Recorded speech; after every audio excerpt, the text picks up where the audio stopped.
Mga bro, kung sino man ang pipili ng KF-21 Boramae, mukhang jackpot talaga. Dahil hindi lang ito basta isang modernong fighter jet, kundi isang war machine na kayang magdala ng ilan sa pinakamapanganib na air-launched weapons ng South Korea. At kung sakaling mapunta ito sa Philippine Air Force, ibang usapan na to. Unahin natin ang Air-to-Ship Missile 2, isang supersonic anti-ship missile na kasalukuyang dinidevelop sa pinakamataas na antas ng teknolohiya. Ibig sabihin, hindi lang ito mabilis, kundi kaya rin itong burahin ang anumang barko ng kalaban sa dagat.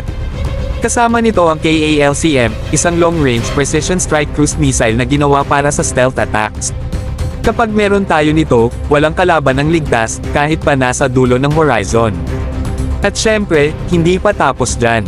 Ang KR may isang anti-radar missile na siguradong masakit sa ulo ng kahit anong air defense system na makakatapat nito. Kaunting detalye pa lang ang alam natin, pero kung ito ay galing South Korea, siguradong deadly ito.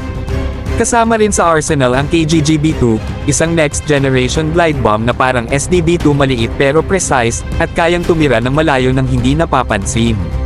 Mga bro, isipin nyo na lang, kung makuha natin ang KF-21 at lahat ng sandatang ito, ibang usapan na talaga ang Philippine Air Force.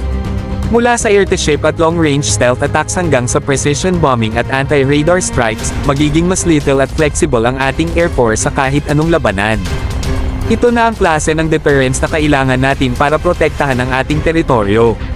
At kung seryoso talaga ang gobyerno natin sa pagpili ng isang next-generation fighter jet, bakit hindi na lang natin kunin ang Boramae? Sabi nga nila, the best defense is a strong offense.